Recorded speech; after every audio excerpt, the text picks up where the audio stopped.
Let's phone a friend.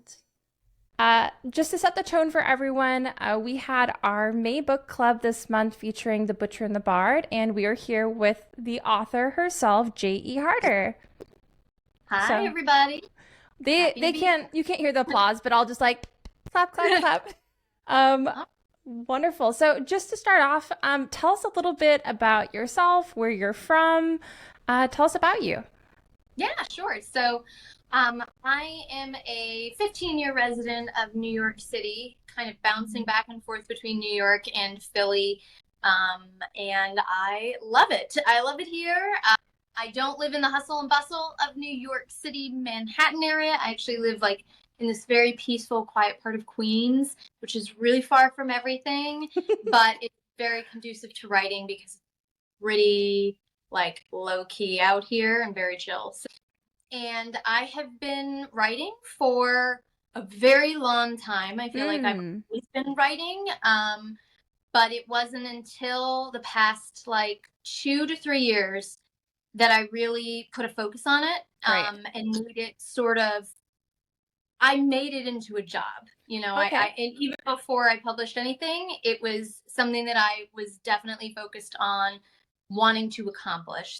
The Butcher and the Bard has not even been out for a whole year yet. Really? Yeah, it was published only in August of last year. So Okay. the 1 year book birthday is coming up. And then book two, Redlands and Black Flames, actually came out in February. So I have published two books in less than a year, and I'm pretty darn proud of that. Hello, that is amazing. And we're gonna have to talk about how you did that because I know Yeah. as someone who's taken forever to write my first book, I would love to just learn how you crank it out. You're gonna crank it out faster than Stephen King, sounds like. Well, here's again what I put it as my job. Right. I have other jobs, but I made it a priority, and I'm very fortunate that a lot of my other work is very flexible. Um, Mm, and something that I'm not, doing like the regular 9 to 5 with. So I actually am able to make okay. writing my 9 to 5, which is very unusual. And certainly that puts me in a great position to, of course, publish more books than the average person does in a year. And then, of course, the other thing is being a self published author like I am, I do not have to wait Right, for right. traditional long routes of, waiting for agent approval, editor approval, multiple rounds of editing, waiting for like, cover designers and all this other stuff. I don't have to worry about that. And that timeline is so much longer than it takes me to publish one book. Yes. I will say that I do pretty much everything that the traditional published authors do, just in a just in a different way. So cool. So you said you're mostly in New York or New York City. Um, I was just in New York City actually a few weeks ago visiting my sister, and I had a chance to eat a bunch of really good food, some bagels, and I went to Mhm. Lit Industry Pizza, which I'm now officially a stan. Have you So been? jealous. I have not been there Okay. yet. It is on my food list. I like to consider, and if any other people are from a big city with great food like New York, I have a giant list of all of the restaurants and tiny little like dives and whatever that I want to go to. It's almost exactly the same thing as a TBR list. I feel like I go to one and I'm like, great, finally cross this restaurant off my Five list. And stars? yeah, 5 stars, whatever. And then I add like five more restaurants to the list every time. So it just feels kind of endless. But I do love that about New York, that there's just endless opportunities to get great, unique food. Industry, considering that it's pizza, like I feel like I should have been there by now. But Maybe you're I just saving it. Maybe it's so like worked up in your head because it's so famous. I love it's your possible. I love your TBE, your to be Yeah, to be, eated. yes, Too to be. funny. It is a little overwhelming though. It's like when you look at your TBR list and you're like, oh my God, I have so many books. How am I ever going to get through all of these? It's exactly the same thing. How I feel when I'm like, wow, I have so many choices for where I could go and eat how do I decide? Too funny. So, life in New York City, you said you mentioned you have a couple of other jobs. What else do you do when it comes to work? Yeah, absolutely. I am a theater teacher, actually. Okay. A youth theater teacher. So I work with kids ages as young as 8 all the way to Hmm. 17. And we teach theater out of a off-Broadway theater here in New York. It's very Cool. cool.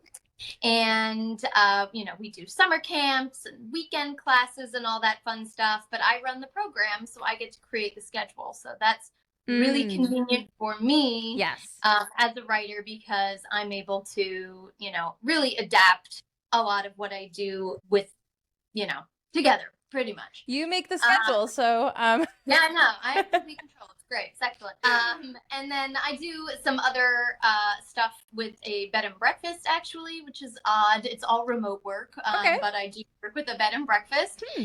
And so, again, it is all very conducive to writing because it's not stuff that, either I have to be in an office for, I don't have the regular working hours. And I've always loved theater. Theater has been a major part of my life. I started Yeah. acting and singing and dancing when I was 5 years old. I have trained rigorously. That's actually what I thought I wanted to do with my life up until college when I realized I did not want to be an actor anymore. I didn't like the lifestyle, and which is so silly because here I am, I'm a writer. Honestly, it's very much the same thing. Submitting to agents and querying is Right. very much the same thing for an actor auditioning. So honestly, it doesn't feel that different. However, I sort of found my path. It took a while, but now I'm able to combine some of my all-time favorite things like writing and then theater teaching. Yeah. It all works out great. Definitely different mediums, but still sort of same creativity and expression. And acting is so live, but I guess on paper, you really get to position that exact perfect scene and spend your time helping it come to life. Exactly. It's honestly very, very similar. Um, and I would say that a lot of the language and lingo that I use in teaching theater, I found myself incorporating in my writing. So Oh, things like objective, a character's objective. An actor needs a character's objective to figure out what they want and how that drives them throughout the play or the musical. right. And the same thing is absolutely true in any book. A character has to want something, Hmm. right? It's the reason for change. Same thing with obstacles. I use that term all the time with my students. What's the thing that's getting in your character's way? Well, in writing, every character has to have an obstacle. Yes. There has to be conflict in some way. So I actually find that there is so much comparison and similarities Very applicable. between yeah, it really is. And just the way of using action in a scene, how Mm, acting doing something physical on stage kind of makes the person, the actor, feel more real. The same right. thing is totally true in writing when you have a character that is moving around, doing something, interacting with the environment, utilizing the environment.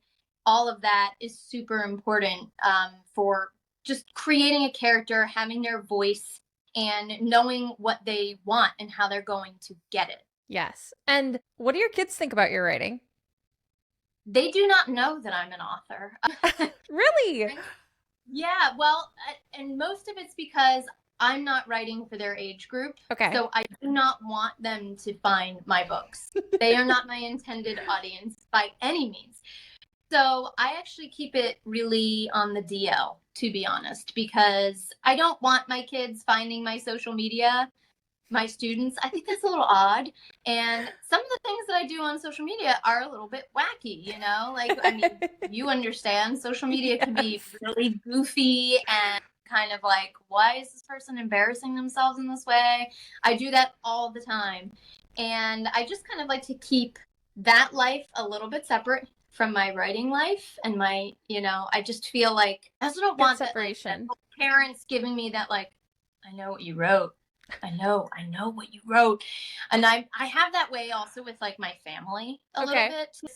They have never read a single thing that I wrote until Really? The Butcher and the Bard. Yeah, I was really quiet about my writing. A lot of people didn't know that I wanted to write, and I enjoyed it. And I was really nervous about my family Wow. reading my works. I had this hesitation of like, oh man, I don't know if I really want them to read that particular scene, or like I found myself like giving them like a heads up, being like, it's just so you know, like the scene is coming, and whatever. And it's my mom actually said to me, she goes, when I read it, it doesn't seem like it's you. And Interesting. that's interesting. I would not have thought that, but she was like, I totally disassociate myself when I'm reading your book, and I don't Oh. think as it's you writing. Did that help make it easier when sharing that, like the intimate writing with some of your close people? Yeah, I think it did because I wasn't honestly, I feel, and I'm sure a lot of writers agree with me, that like when you give your writing to somebody that you know really well, you just think they're going to give you like a pat on the back and be like, yeah, hey, and not really mean it. They're just trying to Right. be nice. So I felt like honestly, when my mom and a couple of my friends told me like, I'm like honestly shocked. Like I had no idea you could write. I had no idea that Yeah. you did this, that you sound like this. Um, I thought it was a compliment to me Oh, it's personally. super. I totally Um, would take it as a compliment too. yeah, and it's just an odd thing, and now they're used to it. Now both of my parents are, Mm. used to picking up my books, and my friends are too. But that first one, The Butcher and the Bard, was certainly Not too a long shock. ago, just let's talk about. It was, and it just goes to show you how quickly like those fears and those Right. nerves disappear after like really not that long. Yeah, um it's still a very difficult thing to do, to put yourself out there in this way, for but sure. I do feel more comfortable and confident every single time I look at my work again. Oh, And that's you awesome. learn, you grow, it's all good. You got a little bit of a Hannah Montana life going on. You get your secret Yeah, author life, and then these other versions of you too. I do. I just don't wear wigs. Okay. I swap out I might swap out like personalities maybe, but not the hair, Well, unfortunately. if anything, you would totally expect you in theater to be able to manage a bunch of wigs anyway. So Has you have, closets full of costumes for children's sizes, mind you. But yes, I could, and but I don't, because I do think that that might be a little too far for even for me. too funny. Well, you mentioned it was a little bit of shock for your friends and family to learn about your writing, but you chose to write in the fantasy genre. Do you play video games? Were you a Lord of the Rings girly? Like, how did you choose this genre, and what does it mean for you? I would say, probably like a lot of people, I was heavily inspired by Harry Potter growing up. Hmm. I was a huge Harry Potter nerd. I still remain like that. Is still has like a good soft place in my heart forever. Lord of the Rings, absolutely. But I feel like it's been more recent that I've really delved into the fantasy genre Okay. more, and just reading in general. I went through a very long period of my life where I really wasn't reading at Hmm. all or really writing, Hmm. and it was fantasy that sucked me back in. I started to dabble in just like the regular fiction stuff, and I was like, cool, this book is nice, whatever.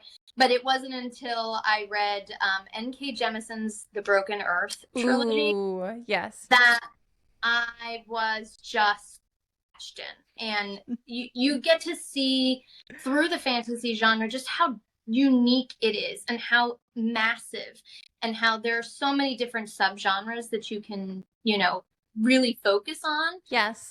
And I'm not saying like, every fantasy subgenre is for everybody, but I find myself just so unbelievably overwhelmed by the creativity of the fantasy genre, the emotions in the fantasy genre, how Hmm. it can be so late, despite the fact that there's magic and, fairies and whatever else, dragons.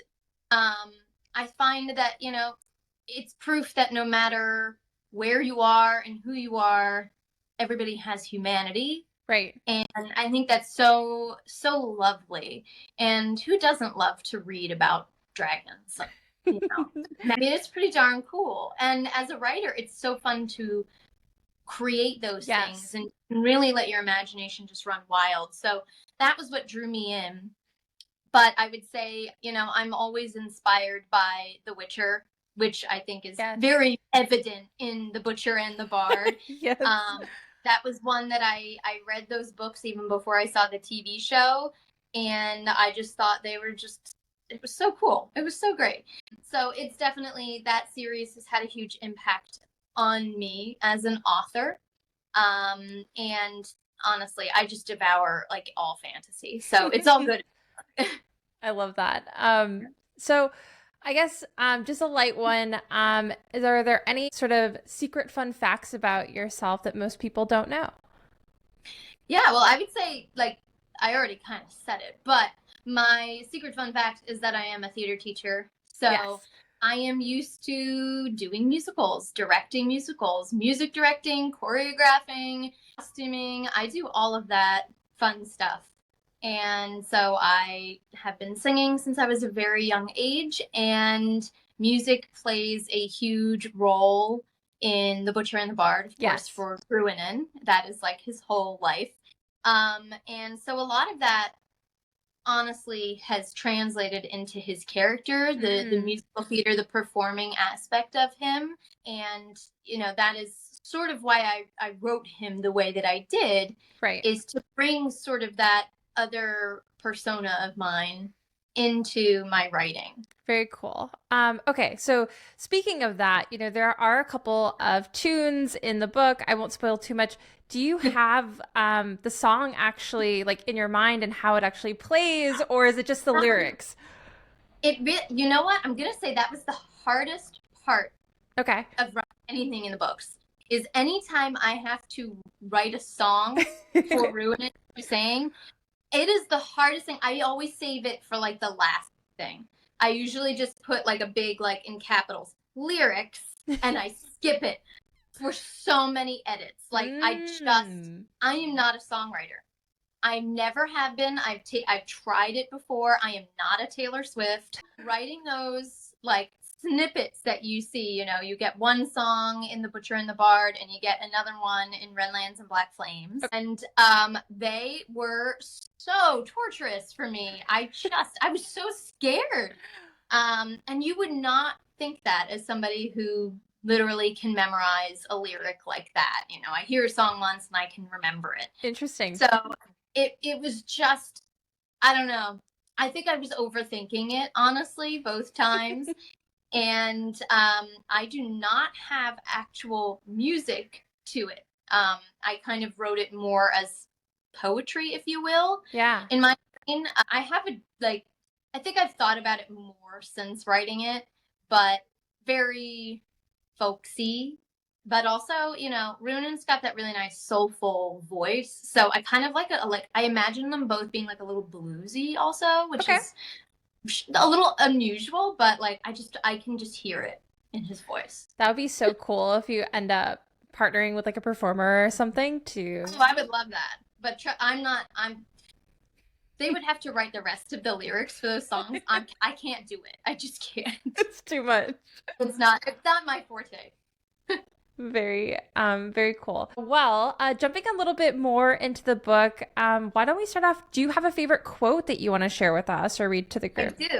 I do, and I'm going to pull up my book here. This is my author copy that I have literally just destroyed with writing in the margins. We're twinning, so yeah, it's great. It's not falling apart just yet. Give me another couple months. So this one is actually from chapter 15. Okay. And what's a little bit that's going on in chapter 15 for people that haven't read it? There's a lot in chapter 15, but I just find like this particular moment for Mirai is such a big character transition for her, this moment, and I love it so much.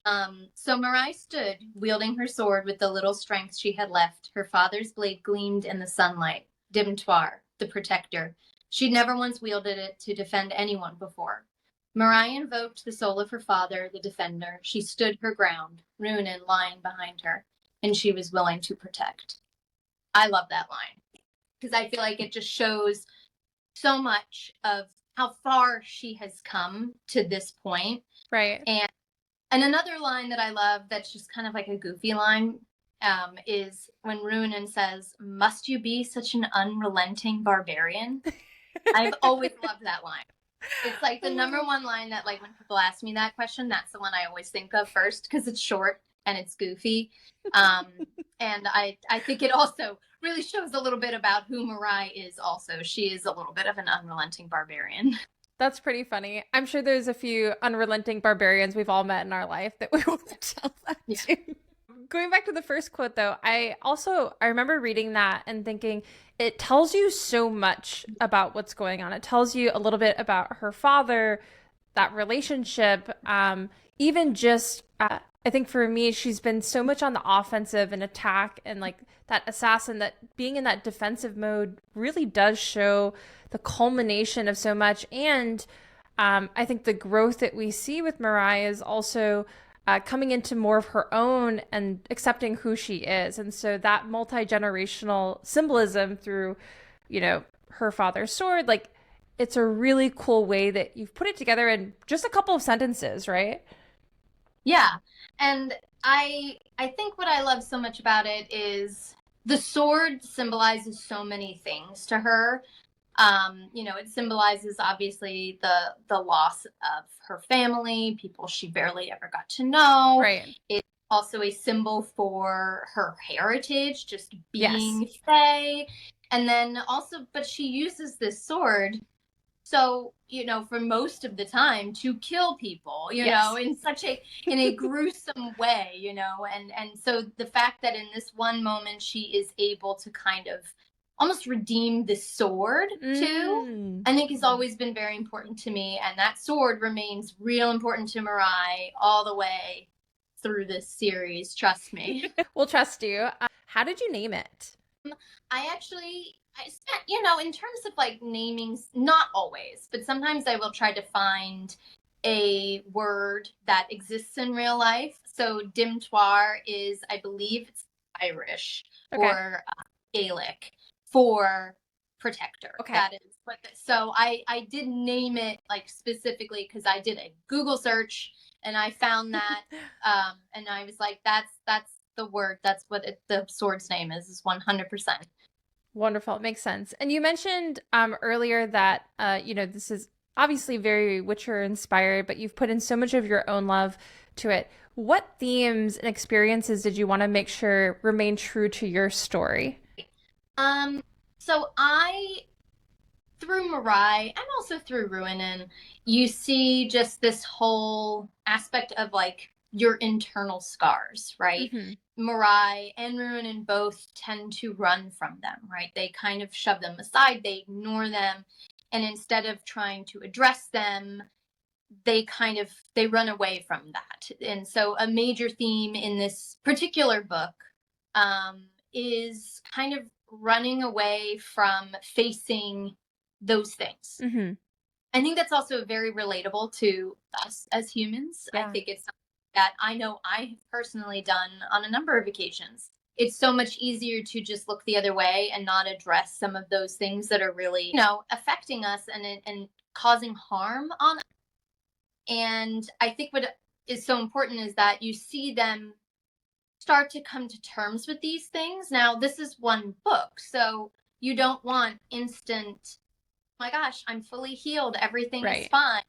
It's sort of how Mirai at the very end, she feels like, great, I've done this thing, I've conquered my demon, right? I think she, there's a line that says that, even though you can slay your demons, it doesn't mean that you're healed. There's still scars, right? Yeah, the scars still remain. It's not like you're just magically better. And that's something that she kind of has to learn real fast when she makes a mistake that is not quite, she's not ready for it. Yes. And it's not a bad thing. It is just something to learn about yourself. And I feel like that is something that I have had to learn as an adult, is facing and understanding that I have limits, that I should be patient with myself, and, how far I'm able to go at a time. Don't push myself. Mm. So I do feel like there are a lot of lessons that I kind of put in there for me, Yeah, the things that I need to remember in my life. So some of that is definitely a message that I wanted to impart, sharing a bit of myself, if you will, through Mariah and her struggles, and just understanding that, like, it's okay, right. that you can make a mistake and you can still, move on from there. You can still get better. You can still heal and face the things that you're struggling with. And I think that, she starts down that path. Both of them do in The Butcher and the Bard, which is They great. do. But it's not something that happens overnight. So I am enjoying writing out those different things for both of those characters as the Yes. series goes on. And writing is so healing, right? As you said, you've It you've is. taken some of your own personal experience, and I think that what I also love is you're sharing a lesson through two manifested different ways, right? Someone Mhm. who both of them denying a little bit of who they are, but how they do it, of kind of this live in a fantasy world. I'm going to be a bard and like Yeah. very visible, but like has to be hidden. And then also force hiding in the shadows and even choosing a career and a way of being that is so iced out to everyone as well that escapism looks different for everyone. And I think that's a really cool way that you really visibly see that in two different totally way of coping mechanism, but down to that same root at the end of the day. Right. And Mariah and Ruinen recognize that in each other. And I think that really does help them bond even closer than maybe they might have Yes. otherwise. So I think that was just really, it was just something that was important for me to get across. Now, of course, I don't want to beat you over the head with that stuff. But it is something that I feel like I I have dealt with in my personal life. And Right. I think I've been both Runen and Mariah in those circumstances. Oh, I think me too. everybody has a little bit of both of those, like avoidance, detachment, and like, trying to just be the opposite of who you're supposed to be sometimes. I think we can all sort of find pieces of ourselves in those characters. Yes. I haven't gone through my full assassin arc yet though, but I have done Right. a little Yeah. bit of escapism. Just wait, it's coming. It happens to us all at some point. I just need a cool like leather cloak, right? So Yeah. Yeah. I would love one of those. too funny. Well, now we're going to jump into a couple of our pre-planned questions. So, if you are new and just tuning in, because this was our feature book club, people had the ability to submit questions while they read the book throughout the month. So, we'll jump into that. But if chat also has any extra questions, you're free to jump in and then I'll read them for JE Harter to respond to as well. Great. So, our first question is, do you have any sunshine, grumpy relationships in your life that inspired your characters' interactions? I actually don't have a Okay. lot of I would say they're not as, and if I do, they're much more subtle Okay. than I would say Mariah and Ruinen are.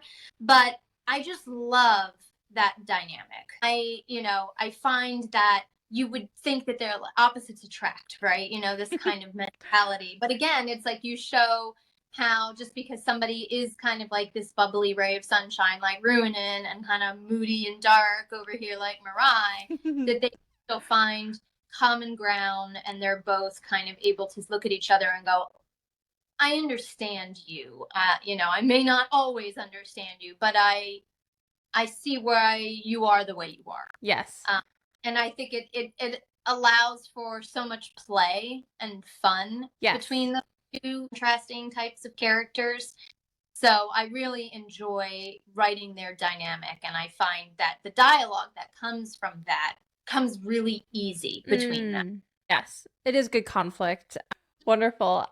Next, and maybe because your history in theater is a little bit unique, if you were to have to choose between getting this produced, The Butcher and the Bard produced as a movie, TV show, or maybe even a theater production, maybe musical, what would you choose? Not sure about musical. Too much I feel lyric like writing for you. it's real interesting. I'm not writing it if anybody is going to make it into a musical. It's certainly not going to be me. But I would say, I think TV allows for a lot more time to dedicate to the world and the characters and the story. So I think having it be a TV show would just be like beyond awesome. But, I think film is great. You look at Lord of the Rings and you think about how they made that giant series Amazing. into 3 films. And, of course, we can all have our arguments about it. But, they had to cut some things, right, to make it fit. And, I would say that I would prefer it be a TV series, but that's probably a real long time coming. And without spoiling book 2, do you think it would be one season per book, or how would you spread it, do you think? Yes, I think so. I think that's how most of the books are these days. And when they're translated into TV, they tend to be, one book is one season at a time. And I think that's digestible for people, like I think that works pretty well. Yeah. Although I will say that The Butcher and the Bard is the shortest of all of the books. So that season might be like 2 episodes shorter than Red Lantern and Black Flames, Okay. I do notice it feels like there's 2 routes. There's the HBO 50-minute episode route, or there's like the CW 30-minute 29 episode route per season. No, I mean, honestly, if anybody ever wanted to make my book into a show of any type, I would just be so grateful that they care enough to do that. So I would just be like, great, yes, we'll make it work. We'll do whatever we got to do. It's going to be wonderful. But I do feel like, HBO and Showtime stars, even Netflix and Hulu now, they get into the grittier stuff. Right. Which obviously I love to write. I write kind of Yes. violent battle scenes. And that certainly does not change at all in book 2 or 3. Would it be great to have it on HBO? Yes, of course. But I will take what I can get. Well, we'll manifest not if, when your book gets produced into a TV show. So if we were to dream fan cast Mirai Runin, and maybe we'll throw in Rhaegast. Is it Rhaegast? Yeah. Yes. Okay. So when I'm writing, I tend to visualize a couple different people because I think that it makes the characters a little more layered if they're not just like, one person. So my dream person would be a combination of like Anya Taylor-Joy and Freya Allan from The Witcher, who plays Ciri. Oh, yes. Like whoever that actor is who can play both of those people, smoosh them together, that's Mirai. That like stoicism too, and like the assassiny, like definitely can see that there. Yeah, I feel like Anya Taylor-Joy, she's so dynamic of an actor that I would love to see what she would do with Mirai personally. And I don't know if you watched The Queen's Gambit, but there's kind of that like self-destructiveness in there too that I think she would really represent Mirai. Intensity, yes. I would love to have it. For Runin, this is kind of obscure. Okay. But I originally wrote Runin, at least when he's singing and performing. In my mind, he is James Bay, the musician James Bay, who I adore and I love his work. And I think of his voice coming out of Runin's mouth. Okay. I always have right from the get-go. So if I could have like James Bay's musical talent combined with Nicholas Hoult from The Great, his like, charm, and also like if I can just throw in Flynn Rider from Tangled in there, just toss him in. That's Runin right there in a nutshell. Okay. And then that's amazing. Rhaegast, I would choose Graham McTavish. I don't even need to combine him with anybody else. I just feel like that guy with his beard and his like Scottish accent, and he's like this older gentleman, but he's like real, like he's sturdy, he is scary and powerful. Like he's perfect. That's it, like hands down. I don't even need a second person there. For sure. He would do so well. Right? Yeah. I just see him. I can see him so perfectly. That's fine. Hopefully he's listening to this and he'll think about it. Yeah. When we're ready to cast for HBO, we'll let him know. He's on our short list. To the TV musical that we're gonna write. That would be super epic. Love that. So moving on, we do have a question from chat. There's a lot of comparison to this book for the Witcher series. The question is, was this a conscious choice, or how similar did you want it to be versus original? Maybe I'll shift this a little bit. Yeah. So I was really inspired by thinking of like, what if Geralt was a woman? Okay. What that was kind of like one of the first ideas that I had for this book Mm. was what if Geralt was a woman and there was, something heavy weighing on her. She's an outcast. And that sort of spurred it on. Okay. The bard thing, I've been a big fan of music my whole life. Okay. And so that the bard felt like, yes, a little bit like Jaskier from The Witcher, and that you certainly get that element for sure in the first half, I would say. And then I sort of try to steer clear Right. of Witcher stuff, I give you those vibes at the beginning, and that was kind of a conscious decision. And then as you learn more about who these characters are and this world that they're in, I do try to drive it away from that. Yep. Especially after The Butcher and the Bard. I feel like the Witcher elements, the vibe is still sort of there, but the story takes on its own entire new thing. So it was a little conscious, at least in the very beginning, and it certainly helped inspire me with some of these characters. But it definitely was a combination of multiple different inspirations, different films, different books, my own personal life and experiences, Yes. and just, what type of characters would I want to read? If I was just going to open up this book, what would I want to read? Who are these people? And why should I care about them? So they did sort of take on a life of their own, honestly, really quick after I started the Interesting. first initial draft. So then maybe next good question. Are you a plotter, a pantser, a plancer? Where do you think you fall on the spectrum?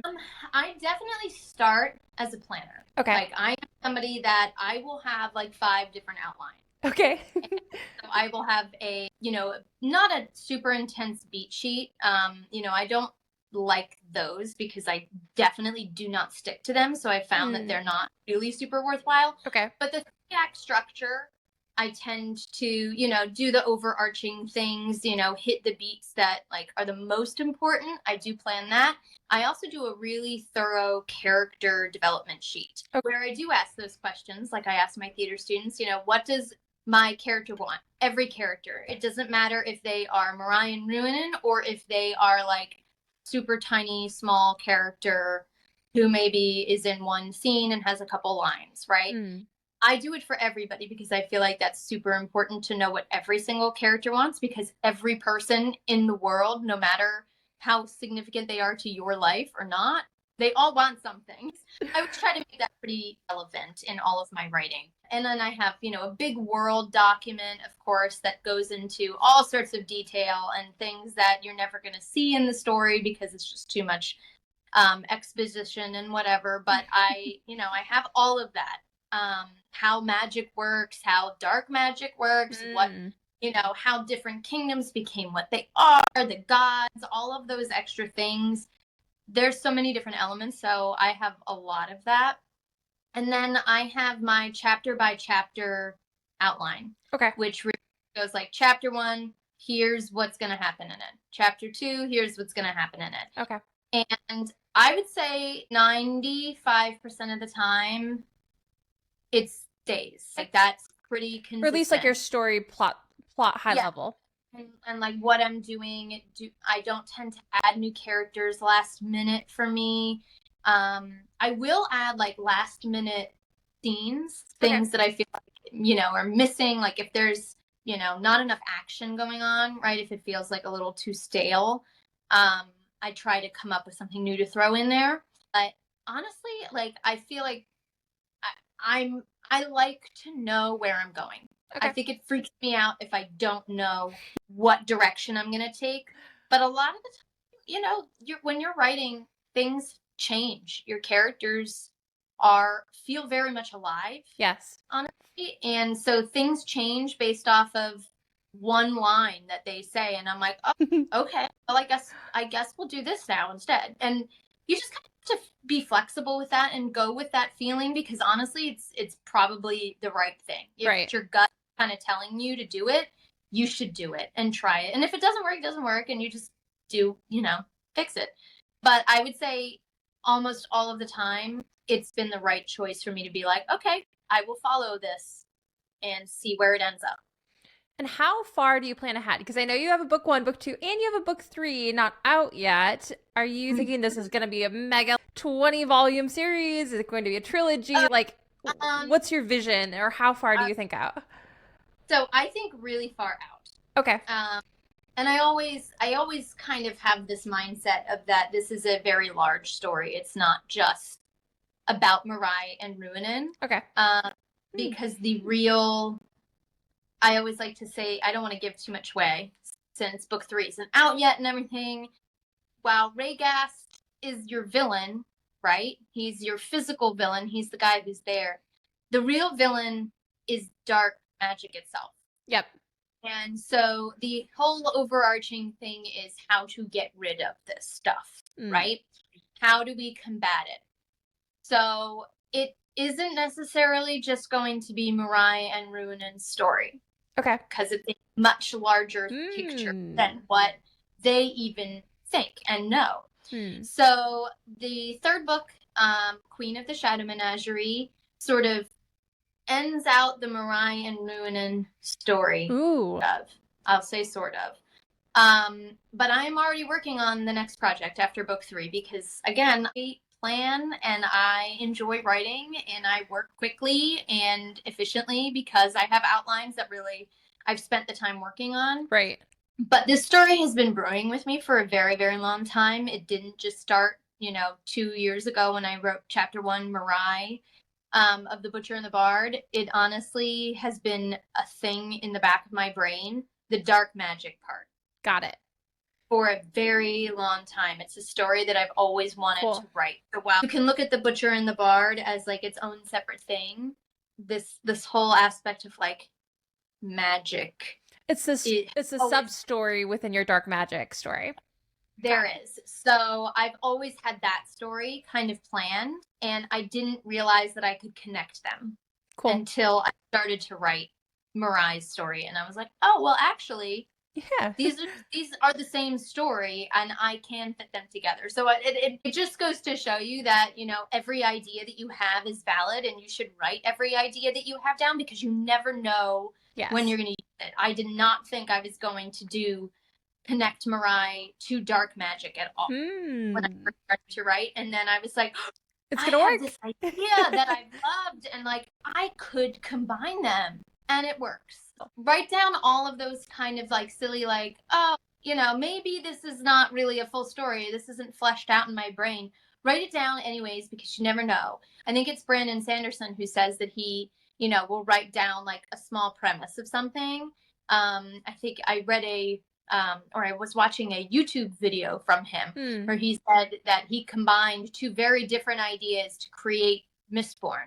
Yeah. And I love that idea. The fact that he took 2 different plot ideas that he just come up with and written down really quickly in a notebook.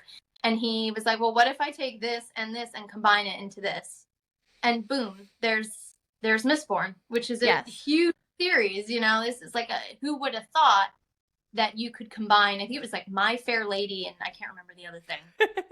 Was it like Ocean's 12 or Ocean's 11 or something like that? Because it is like a heisty thing, right? Right. You would not think that those 2 things go together, but they do. So it just goes to show you every idea you have can lead to something good. Yeah, I totally believe that too. And I feel like as I've been thinking about how I strengthen my own stories that I'm writing, a lot of it is like a lot of little mid-tier ideas combined together, make an amazing story. So totally with you. And I love that advice. Like, keep in mind those things that kind of make you go, ooh, but it's not enough for you to just do that, because that combined with something else might actually be the way that you help unlock both of those stories to be better. Definitely.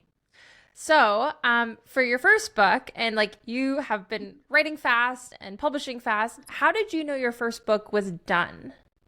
I feel like there's a point. And I think it's kind of, I don't really know how to describe it other than when I read it back to myself after it's gone through obviously several rounds of editing. I've had multiple beta readers read it. My editor has read it and given me feedback, and I've made all those changes, and I read it and I can sit back and just enjoy it almost and Yes. not look at it so critically and be like, huh, Hmm. I'm able to read this and it feels right. There's some like Feel it's it in your just this, jellies. you really do. Like I don't know how else to describe it other than you know when you know. Yeah. And it's going to be different for every book you write. Like I felt like I did a million drafts of The Butcher and the Bard. I did so many, I think. And I did so fewer for Redlands and Black Flames. Interesting. It felt right really quickly for me. And honestly, I think Redlands and Black Flames is a better book. No, no dissing my own writing and Butcher and the Bard, which I do love. I You've think grown as a writer. Like yeah. you figured it Yeah. out more. Yeah, I definitely did. And I think that you hit a point. Like with book 3 right now, it's a little bit more of a challenge than Redlands was. It's just totally dependent on the story and, the beats that you're trying to get. So I do believe, and I'm sorry that this is kind of a lame answer, but you just know. Well, you have to be your own first reader. And I know you read so much, and a lot of authors do. And when you consume so many stories, you learn what feels like it's finished and what feels cliffhangery intentionally, and then what kind of also just feels unresolved. So I think we build that intuition also as readers, and we just learn to then do it as a writer on the other side of the page. Exactly. And, for any aspiring writers out there, I would say the best thing that you can do for yourself is go and read. Consume as much as you can, because I do personally feel like I've learned so much before I even started to really look at writing, technique and, beat sheets and making outlines and whatever. I didn't even start that when I began The Butcher and the Bard. I just wrote based on what I have already read and what I instinctually knew, just from just the regular conventions of the fantasy genre as a reader. So I ended up going and doing a lot of studying and researching and, working with writing technique after I wrote the first draft of The Butcher and the Bard, Right. which is why it took me so long to write that first, like the first book, was because I wrote a draft and then I did a lot of research and realized all of the things that were wrong with it, and then went back and, fixed it all. But it really does help. And firstly, it's entertaining because, why are you writing if you don't love to read? Yeah. But also it really does teach you so much, and you get so many interesting ideas. I learned so many new words Yeah.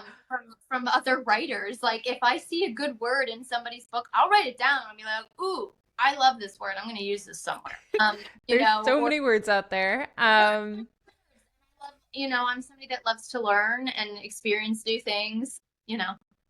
Write them all down. You have to love learning, right? Otherwise, it can be way too painful to go through it Yes, all. absolutely. Well, speaking of learning, you talked about an editor. So, did you work with an editor with your first book? What was your relationship like with your editor?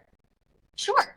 So, as a self-published author, this is obviously somebody that I hired myself out of my own pocket, because as a self-published author, everything that I do, and I can't really speak for other self-published authors, but for myself, everything is out of pocket for me. So every expense that I do is something that I am willing to take on. And hiring an editor is very expensive, because they do charge you typically per word. And so, I mean, The Butcher and the Bard wasn't so bad, but Redlands and Black Flames was way more expensive. And this third book is very long. So it does get really expensive. I did a lot of research before hiring my particular editor. Obviously, you want to find somebody who understands your genre and really likes it. I sent her basically the back of the cover, essentially, the general synopsis and whatever. And I sent it to several different editors, and it's basically like, looking for an agent in that regard, because certain are like, you know what, I don't think I'm the right fit for this project. And that's totally okay, because you don't want to work with an editor who doesn't like your Who's not excited about it, right? you want somebody who likes what you're writing, understands your style, understands, kind of what you're going for. And so I made the choice to hire my particular editor. And what I will do is I will go through several rounds of beta readers first, and they to catch all the glaring issues, some grammatical things, but more just like overarching story stuff. So I try to get my book about as close as I possibly can to what I want it to be like as a finished project before I send it off to her. Okay. And she only takes 2 weeks. Wow. If you can believe it. It's crazy. I send it to her, and 2 weeks later she sends it back with, I send it to her as basically a Google Doc, and she writes really detailed feedback in the margins all the way through the story. And then she also sends a very, very detailed editorial letter that goes from every major character, and it chops up the book into, beginning, middle, end, different subplots. It's very, very detailed, and her feedback is so helpful. She's a development editor. Yeah. Yes. Okay. I did with Butcher and the Bard have her do both copy and dev, but I find that firstly that like doubles the amount of money that you're spending, because she's basically looking through it twice. So I find that the dev edit is the more important of the two for me. Okay. It's, again, depends on the particular author in general, but I find that dev edits are the most important, and beta readers tend to catch a lot of good grammatical things. And I do feel like overall I'm getting better about catching grammatical as well, on my own, and dev things too. And then we usually have like a big phone call where we'll talk for like 2 hours after she gives me everything and I've had some time to look through it all. And we talk through the whole project, because I also think it's really important that she know what's going to happen in the future with the book. And why maybe you're doing some things. Exactly, because sometimes it's not always straightforward. It's like, well, I'm not quite sure why this character is doing this, or why is this small thing brought up? Why does this matter? Because in the next book, it's a thing. So we talk about the whole structure, everything top to bottom. And it's so incredibly helpful for me. Now, I can't speak for other editors. I don't know. And also other authors. You might have different preferences. You might feel really good about your developmental stuff, but you're like really concerned about copy editing. That is totally your choice. I can't, all I can say is that for me, her advice is so valuable. Right. You really should hire an editor as a self-published author. I know they're expensive, but it really does make a big difference, and they can show things to you that you never guessed, or even beta readers that they have not even, things they overlook too. So I would strongly advise anybody who's looking into self-publishing, you really should hire an editor. Absolutely. And, it's worth it. It's worth it. And it's expensive, but it is worth it. It is. I mean, if you're going to go the self-publishing route, you just kind of have to understand that, like, it's expensive. Like, you just kind of have to just say, okay, well, I'm doing what I have to do to get my book out there. And, it's hard. I won't lie. It's not easy. The hope is that people pick up the book, enjoy it, talk to other people about it, and that way you can recover whatever you put into the book. For me, it's never been about the money. Yep. Writing is for me, it's not like I want to make it big and become the next Sarah J. Maas or whatever. That's not my goal. My goal is to tell the story that's, in my heart, that's in my soul. And if somebody picks it up and somebody enjoys it, that's a win. Yes. And you want to get that to the closest state so that, nothing distracts them from really enjoying and feeling that. Exactly. So when it comes to your first book to your second book, you've talked a lot about how you've grown. Were there any sort of like process changes in how you went about writing your book, or have you been consistent book to book? I would say I started to use different language. So I know I mentioned earlier, like objectives and obstacles and everything. Right. I always start with that, but to get even deeper into the characters and the plot as a whole, I actually do use Brandon Sanderson's sort of promise, progress, payoff Yes, I mindset. love that so much. Yeah, I think and I didn't know that when I wrote The Butcher and the Bard. Okay. I hadn't even heard of that. And then when I started working on Redlands and Black Flames, that's when I watched one of his lectures. And I was like, well, this changes everything about how you plan. Because when you really think about it in those 3 chunks, because it really is kind of like beginning, middle, and end, really. It's the journey. What are you promising your reader? What are their expectations of what you're going to talk about? Yes. Make sure that promise stays relevant as the progress, right? As the story is developing, everything comes back to that promise. So you can't make a promise to your readers and then not fulfill it at the end. Right. And that has definitely been a game changer for me for doing book 2 and currently for book 3. And the story that I'm writing right now, because of course I'm already working on the 4th book. So it really does help, and particularly if you're feeling stuck, that is something that I recommend taking a peek at in your writing and making sure that even if your book is done and you're just going back, make sure you know what are the things that you promise. And as the story's going, are you fulfilling those promises, or at least hinting that they will be fulfilled soon? Right? Because not every, in fantasy, in trilogies, or however long, not everything gets summed up beautifully at the end of every book. There's always loose ends to keep us lingering, right? So as long as you feel like some steps have been made towards that, like, payoff. For sure. I am like the biggest Brandon Sanderson BYU lecture series stan. Yeah. I recommend it to anyone and everyone. First off, same.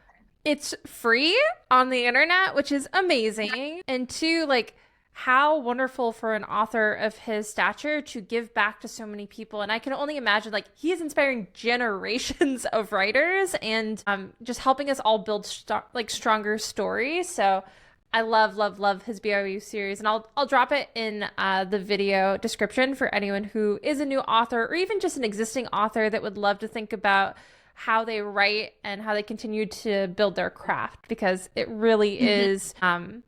I've been in this pursuit of like building my craft so that the story in my mind like can actually do justice on the paper, and he's helped me more than anyone actually do that. Yeah, and if you're somebody that really wants to go dig, like, what I think is so great about him is that he's not looking at beats. He's not intense about it. He has like this freedom, flowy feel to him, which I really resonate with as an author. But if you're looking for something that's more structural and kind of more rigid, take a look at Save the Cat Writes a Novel. Yes. That is very formulaic, and I think it's a good place to kind of start if you really feel like you're all over the place. I felt like it was a little too confined for me. But I think that book is great. At least, just read through it, and not everything may, connect with you, but it is another great book for teaching how to go about crafting everything. Yes. Love it. So I have 2 more questions and then we'll move on. I have, when writing dialogue, how much do you focus on the physicality and the sense of space? This is the first one. Yeah. I'm going to say this is something I'm still working on. Okay. Obviously I'm still a very new author. Yes. There's still so much that I have to learn. And so this is definitely something that I am, working on. And it really also does connect, kind of like I said earlier, with theater. It's something that I'm trying to bring out of my students more. When you have a character that is, working in their environment, what is around them, what can they touch, what can they see, all of that. It helps ground the character. It also helps ground the dialogue. So I want to focus on it more, I guess is what I'm trying to say. And I want to incorporate environment more in the use of my dialogue, as well as subtext. That is also something that I am working on, because again, every time I write a book, I learn 1,000 new things. And of course, every time I go back and I edit, I look at something different every time. So I've kind of put book 3 sort of on pause for a couple weeks to clear my head. And now when I'm going back to do, this probably final edit before delivering it to my editor on July 1st. I'm going to be looking about like more closely at the dialogue and the environment as a whole, and the activities, the things that characters do and how they relate to everything and each other. I'm definitely going to be working more on that, and I would love to find, if I had any, which I don't right now, but like any off the top of my head, like lectures or books or anything. I can't think of any off the top of my head, but if anybody has any recommendations, please let me know. Because I think it's really important that authors try to learn new things all the time. I think you can't just go off of the same thing that did well for you the first 3 times. So I want to always become the best writer that I can be. So my best advice for young authors, newer authors, is keep learning. Read everything that you can about writing, watch those lectures, even if it's like a 5-second video of just somebody giving you like one tiny helpful tip, like that can make a world of difference. So, keep learning. The pursuit of learning, it's a very humbling experience to write a book. Last question from our book club. We have, how did you learn to write such incredible fight scenes? You have so many of them actually in The Butcher and the Bard, and I imagine your theater background actually plays a lot to like the space and like the dynamic, but would love to hear from your words. I imagine you don't have like an expertise in swordplay. I do not. No, I've done a little bit of stage combat here and there, but not like anything real serious. So for me, writing those fight scenes is actually one of the harder things to do. I rely heavily on environment, and I think every battle is going to be different depending on where it's located, the seasons, and who is involved, what powers do these characters do they have. And for me, I find that the best way to write them, because they're very complicated and you have to be very careful about how much you say. It needs to be concise, so that it flows and it feels like it's a fast-paced battle. You don't want things to drag, it doesn't work, right? But for me, I feel like I will close my eyes and I will imagine it first, like it's a movie or a TV show. Basically, I will think about past movies that I've watched that maybe had a location similar to mine. So like, for example, the battles that happens, I don't want to give anything too much away, but the whole big ship battle at the end of The Butcher and the Bard, in just the cabin itself, I actually did watch quite a few, like battles on pirate ships and stuff, Pirates of the Caribbean and whatever. And I just kind of translated it into the space that I imagined and thought of like, okay, well, you've got a desk here, you've got a bed, you've got chairs all in the way. How do you fight around those things, incorporate them into your battle, hit somebody over the head with a chair or whatever it is. I think that is the best place to start, is thinking, where are these characters? What is the weather? Is it raining? You fight very differently in the rain than you do when it's nice and dry, or versus really hot and really cold. So just thinking about the environment first, how small the space is or how large the space is, how many people are there. All of those details are really important for you to know when you're writing those. And you want to make each battle different because none of them are the same. It's different people involved, different locations every time. So, the battles that you see in The Butcher and the Bard are very different from each other. They are. Like the ones that are happening in Redlands and Black Flames are even more different. And the ones that happen in Queen of the Shadow Menagerie, because I love me a good battle, they are all very unique. There's very little that's similar about them. And I think I, continue to challenge myself in that regard the more that I'm writing too. Yeah, I definitely think it's one of your strengths. And I think what was interesting about the battle scenes, there were different levels of death maybe in each of the battle scenes, or like the conflict, right? So like sometimes it was like just barely escaping, and other times like people were like a lot of people were eliminated. And so I do think that you didn't like overly gore it for me, which was really great. But you did Yeah. do such a great job of saying, I'm going to show how my characters interact in all of these high conflict scenes because it's a high conflict world, right? So yeah, that was cool for me that I think you were one of the first like books that I read that there were so many fight scenes, but they almost didn't all feel like fight scenes. They felt like just part of their journey and story that ended up having Right. roadblocks or obstacles that they had to get through or cut through. Yeah, exactly. And, I don't want it to feel like, oh my gosh, I had somebody once tell me, like, it's like Helm's Deep, like Helm's Deep, the battle from Lord of the Rings, Two Towers is just like so long and there's so much, like, yes, there's so much build up to that one, but not every battle has to be this big grand thing. Yes. A battle can also just be between like a couple people and insignificant people, like yes, yes, yes. up a bunch of people all the time, or like it is a very significant emotional moment of character growth. Yes. We also have a lot of those mixed in here with Butcher and the Bard too. Maybe curveball question for you. Do you know how many people you killed in The Butcher and the Bard? I don't actually. You don't? I would love to count that. I mean, I would love to see the total death tally at the end of the series. Yeah. I'm sure the number will be really scary. It's funny because I am in real life a pacifist. I am like so like no violence, whatever. So it is really odd that of course sorry, somebody just decided to call me.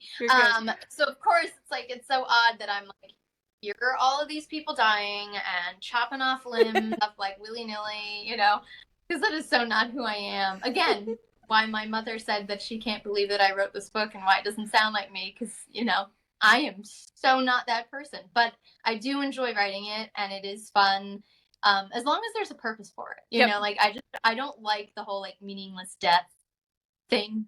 Like if somebody's gonna die, it's got to be for a reason. Most of the time, I'm gonna say most. Not always. Sometimes it is just like for fun.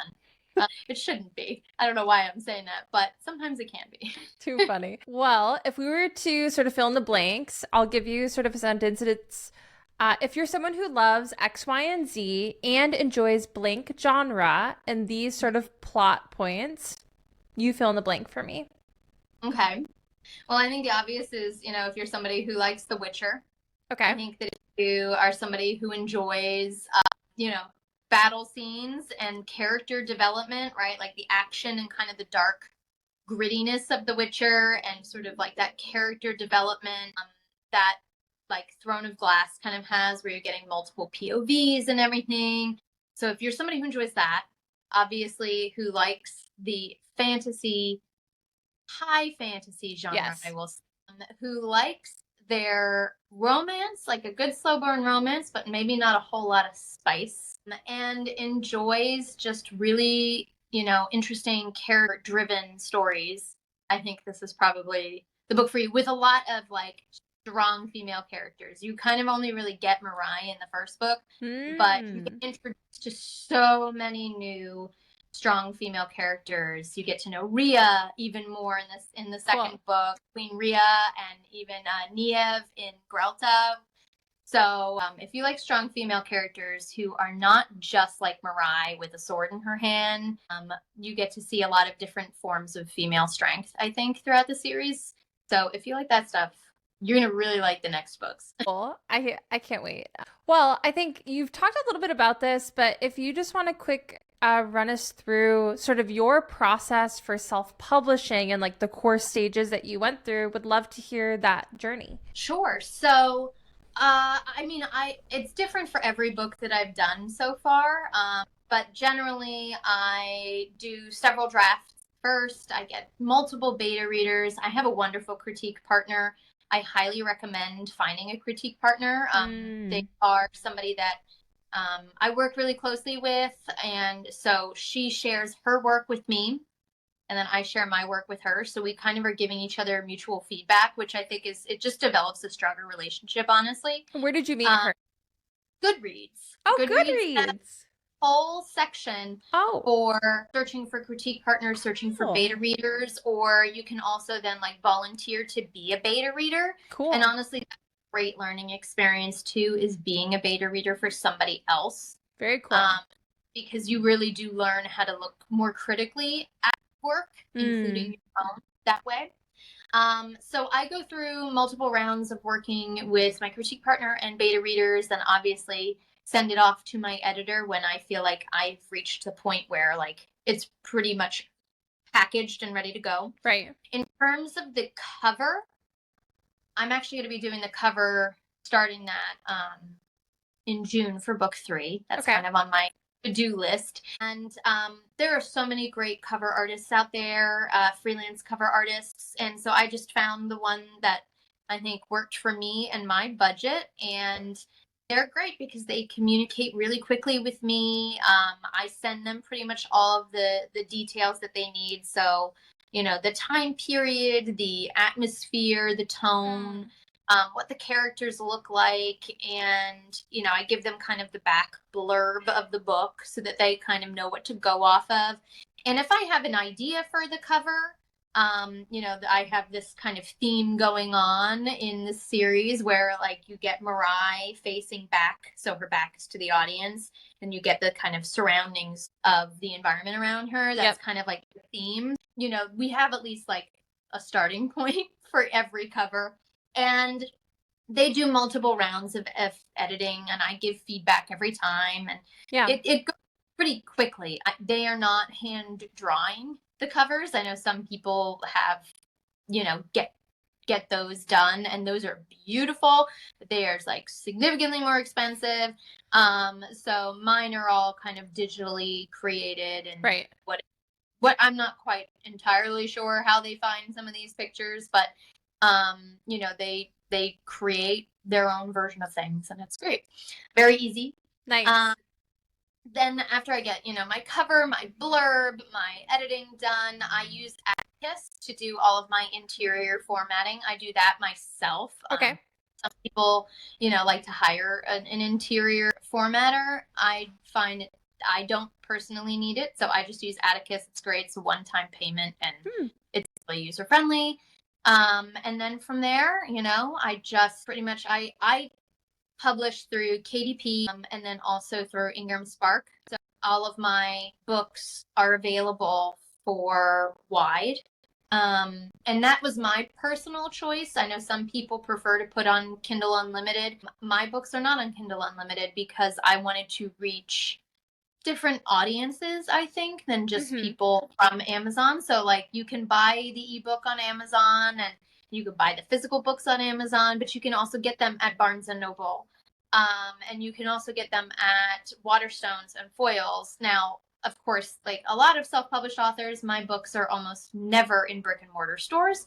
That is just the nature of being a self-published author. It's really hard to get yourself in a store because shelf space there is really limited. They need to make sure that every book that they have on their shelves is selling. And if it's, you know, a teeny tiny unknown author like me, they're not going to buy, you know, a lot of copies of your book because they're not guaranteed that they will sell. Right. So I would say that there's the Barnes & Noble in Philadelphia does actually have signed exclusively some copies of The Butcher and the Bard and Redlands and Black Flames. They are the only store that I am aware of that actually has copies in store. So very cool. If you live in that area and you want to pick up a signed copy or want this book right here, Redlands and Black Flames, you can go to the Barnes & Noble in Philadelphia and they've got them. Very cool. But that was just my choice. I also wanted to be, you know, available in brick and mortar stores. And if you go solely through Amazon, you can't be. They won't purchase your book because they don't want to buy from Amazon. And if that's the only place they can buy from, it's, you know, a direct competitor. Whereas Ingram Spark publishes and is like kind of like this mediary almost between like all of the major other publishing chains.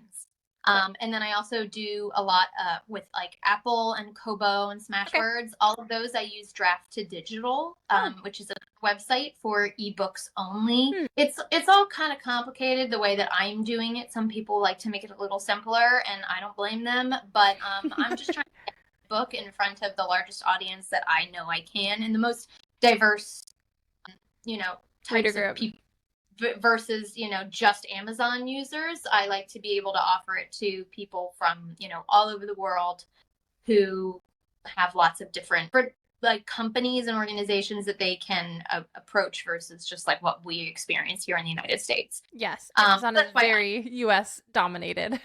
right, exactly. So it's very cool to me that, people in like totally way far away from here are picking up my book through their local books, a chain. Like we have Barnes and Noble, well, they have the equivalent of that where they are, and it's very cool that my book does show up on their website. So very cool with that. That's so cool.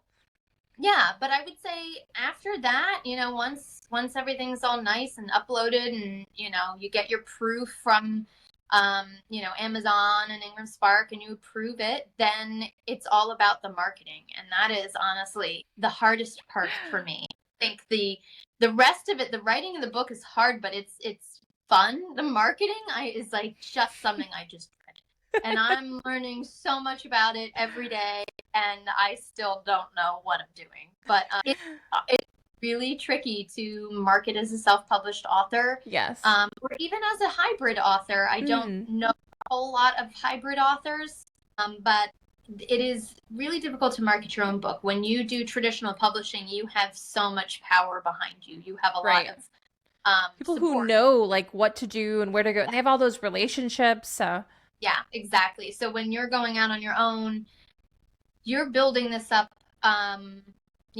I started, I think, marketing too late, honestly, for The Butcher and the Bard. I started before it was released and while I was still doing the editing process and everything, but I was not focused, like I think a lot of authors start now as like a book talk or a Bookstagram account. Right. Solely just for like reviewing books and showing off books. And then they gain followers that way. They gain a community, and then they say, oh, surprise, I actually wrote a book and here it is. And they think that works really, really well. I did not do that. I was basically like, here I am, I'm an author and a nobody, you've never heard of me. You should go buy my book. And it's not published yet. So I don't really know what to say about it. Trust me, you'll love it. Right, exactly. So, I think if I was going to go and do anything differently, I would have absolutely started earlier and in a different way on social media to build an audience. And, it's still a struggle. Like, I do not have thousands and thousands of followers the way that a lot of self-published authors do. And I'm not complaining because honestly, it's not like the end of the world. Again, I'm not here for making tons of money, and I'm not here to be the most popular author in the world. I'm here to tell my story, and if other people like it, that's great, and if they connect with it, that's great. So I do feel like the people that do find me on social media or in any way, they are people that genuinely aren't interested in my story.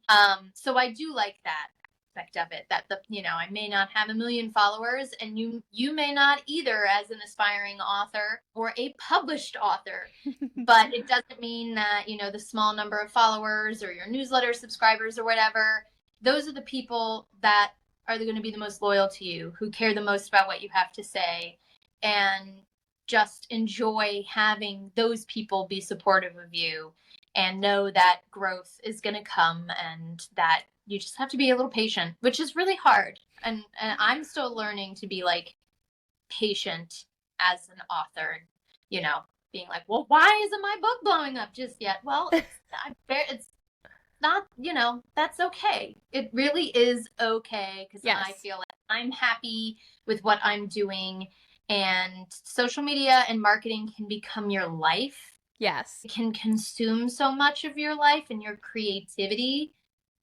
So I'm learning, like, I was kind of putting way too much focus on that for a while, and now I'm kind of backing off a little bit more, not entirely, but you do have to find that balance. And I do encourage you, if you are lucky and you started your like book account or your writing account and you got a lot of followers, like, use it to your advantage, grow your following, get your messages out there, get your stories out there, and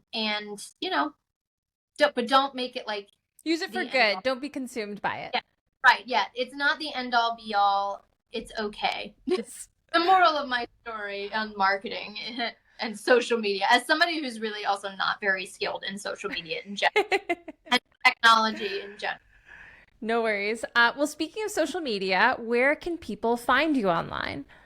Sure. People can find me. I have an Instagram at JE Harter. And I think I can never remember what my even Instagram handles are. Something like JE Harter author, something like that. And then I have a TikTok, again at JE Harter fantasy author, something like that. I have a Facebook, something like that. And I am somebody that does get back to your messages. So, if you've got a thought or a question, I I check all of my messages. I answer them all. If you want to join my newsletter, you can visit my really lovely Wix website, which is one of the few things that I actually have done for free for myself. Most of the other I pay for, but the Wix website was the one thing I was like, I'm not paying for a website. I'm just going to do it for free. You know It what? looks great though. Thank you. Yeah, you save money where you can. You don't always need to pay for every single thing. So that is one thing I sort of skimped on, and I don't regret it, honestly.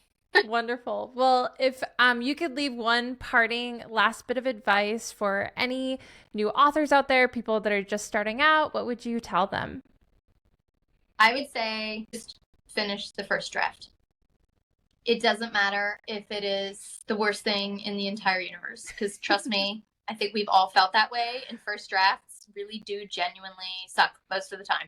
They're supposed to get it down. If you have to skip around it, and when, you skip a scene that you're like, oh, I really don't want to write that scene right now. I do that a lot. I say, I'm going to come back to this moment later and skip forward to a scene that you really are excited to write about. Find the moments that are going to keep you going, that made you passionate about the project to begin with, and get the draft done, because you can always go back and edit it. And I'm somebody that really has a hard time with just like getting the draft done instead of like going back and like editing and fine tuning it. It's just like, relax. It's gonna be not great, but if you can get your main story down and your ideas down, then you can go back and perfect it. And that's gonna take time, but you will be so happy that you finished that first draft. You will be so proud that you wrote a book, that it's going to propel you into the very tiring process of editing. I promise. That's what people say. You think writing a book is hard. Try editing a book. I'm probably one of the few people that really genuinely loves to edit. I really get a kick out of editing. I'm a perfectionist, and it is it's actually my favorite part of the process is the editing and the expanding of the characters, the worlds, and everything. The first draft is the hardest, and it's one of the least favorite parts that I can remember. Every time I'm like, ugh, I'm doing the first draft. It's like, ugh, it's time consuming. It's, You'll get there. It doesn't ever feel like your best work, and that's because it's not supposed to. So give yourself permission to just write a lousy first draft and just get it done. Yes.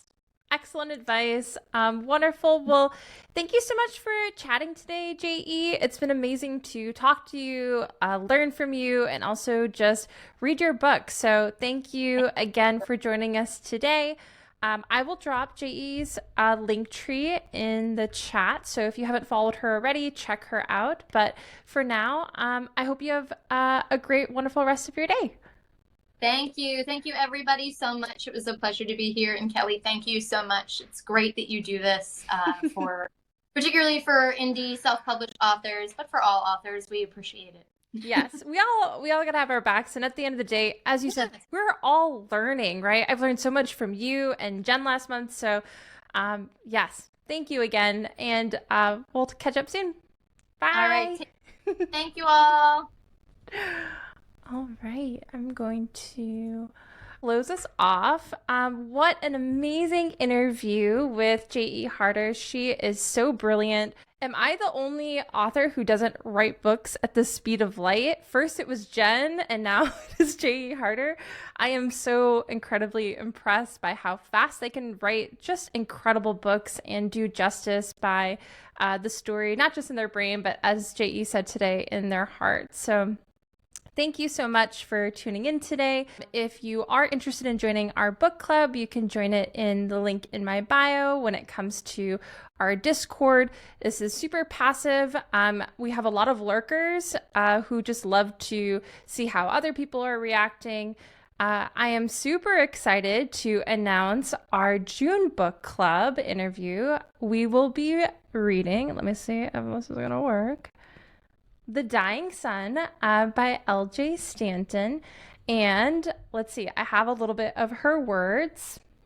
Let me bring them up. So, if you like tropes or just general themes that include arranged marriage, slow burn, necromancy, BIPOC, BTQIA+, and disability representation, politics, and the exploration of generational trauma, then maybe you should read The Dying Sun with us next month.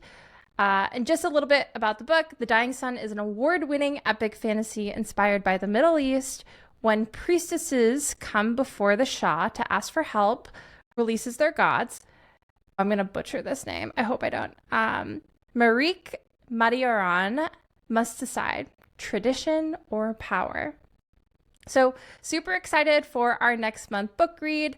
Again, the book club is super low stress. It is a very passive experience where there are chapter checkpoints. You're able to react at each chapter checkpoint, and then you're able to ask questions throughout the whole month that we answer live, just like we did today for JE Harter. So hope you will see us, you'll join us. And there's LJ's in chat. She's like, I'm sorry, I was in bed. You know what? We did our best. We're always doing our best. Thank you all for watching. It has been wonderful to connect with you all today. Streaming is hard, and just appreciate you all sticking with us.